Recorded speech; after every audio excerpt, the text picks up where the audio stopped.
Well, hi everyone. This is Dr. Michael Hochman, author of 50 Studies Every Doctor Should Know by Oxford University Press. And today I'm going to be talking about the Swedish obese subject study. This is one of the best studies available yet on the risks and benefits of bariatric surgery. I think it goes without saying that obesity is an incredibly important problem for us as a healthcare system, both in the United States and abroad, and every doctor should know a little bit about the treatment options. And with that said, let's spend a little time understanding more about the Swedish obese subject study.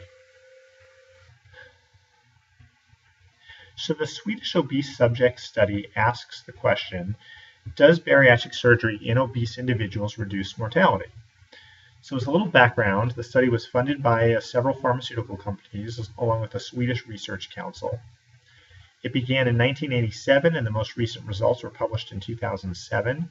It took place in 25 surgical departments and 480 primary health care centers in Sweden, with a sample size of over 4,000 participants, and there was a mean follow-up of 10.9 years. The study focused on adults 37 to 60 years old with a BMI greater than or equal to 34 for men, or for women greater than or equal to 38. They excluded patients who were not eligible for surgery, or those with recent myocardial infarction or stroke. And very importantly, this was a prospective controlled cohort study. This was not a randomized trial, so patients were not randomized to either receive surgery or control.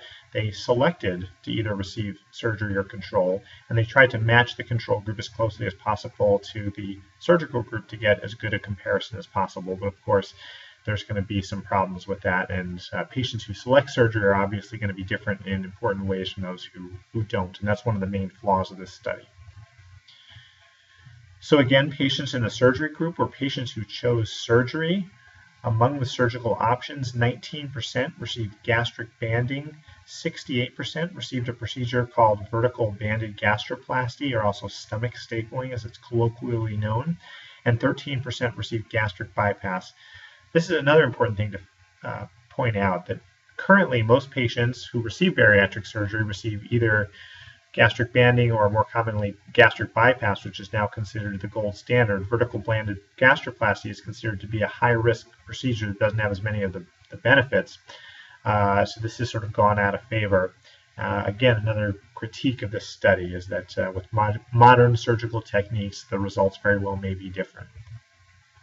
So patients in the control group were matched controls with similar rates of obesity, high blood pressure, diabetes, and other similar factors.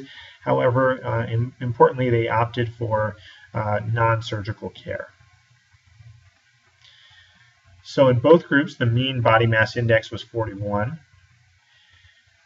0.25% of surgical patients died within 90 days of surgery versus 0.1% in the control group within 90 days of randomization. So in other words, 1 out of 400 or so patients died in the perioperative period. The rate was a little bit less than half that in the control group, so probably some perioperative related mortality. And then here are the key outcomes. So in terms of recovery from diabetes, higher rates in the surgery group versus control group, 36% versus 13%. 19% recovery from hypertension versus 11% in the control group. Recovery from hypertriglyceridemia, 62% with surgery, 22% in the control group. And then total cardiovascular events, a little bit lower in the surgery group, 9.9% versus 11.5%. And this was just barely statistically significant. So then again, their main measure that they looked at was mortality rates at 10 years. And the rates were a little bit lower in the surgery group, 5.0% versus 6.3%. This did reach statistical significance. However, as you see, the absolute benefits were small, 5% versus 6.3%. So not a huge difference, but it was definitely there.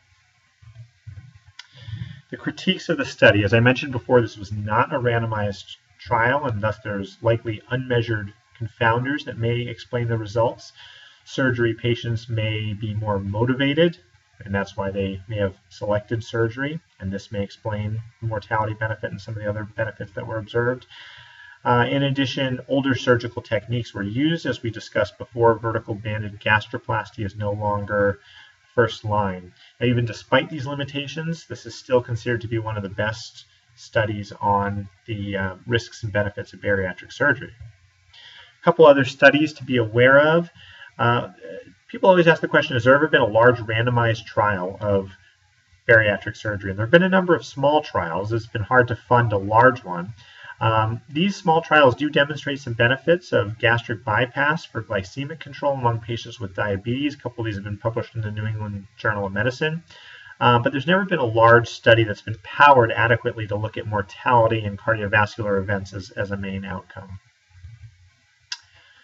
So to summarize the results of the Swedish obese subject study, bariatric surgery clearly has a favorable impact on diabetes, hyperlipidemia, hypertension, and quality of life, which is an outcome I didn't mention previously. It modestly reduces cardiovascular events as well as mortality, 5% versus 6.3%. That's the reduction with surgery.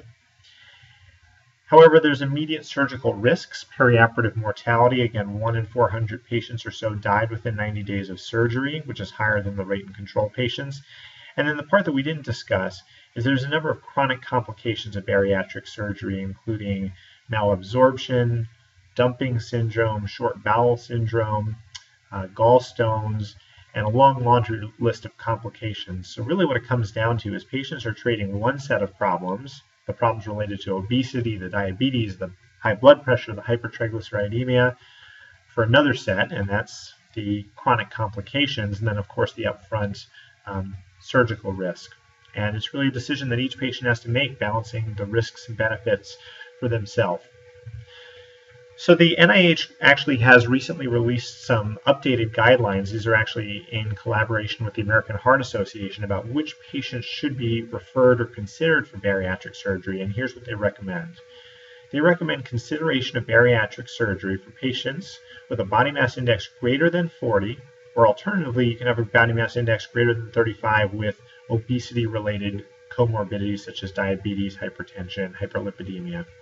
Patients also need to be motivated, both to continue to work on losing weight after the surgery and also to be ready to take on the substantial long-term challenges, the abdominal symptoms and the nutritional deficiencies. Patients should, of course, understand the risks and benefits, know what they're getting into before proceeding. They need to be acceptable surgical risk because, of course, these are high-risk surgeries, and morbidly obese patients tend to be very high surgical risk, so you have to be very careful selecting the patients. And of course, patients must have already tried non-surgical weight loss options because it's, of course, always better to lose weight without surgery if that is possible. And that is key points of this study.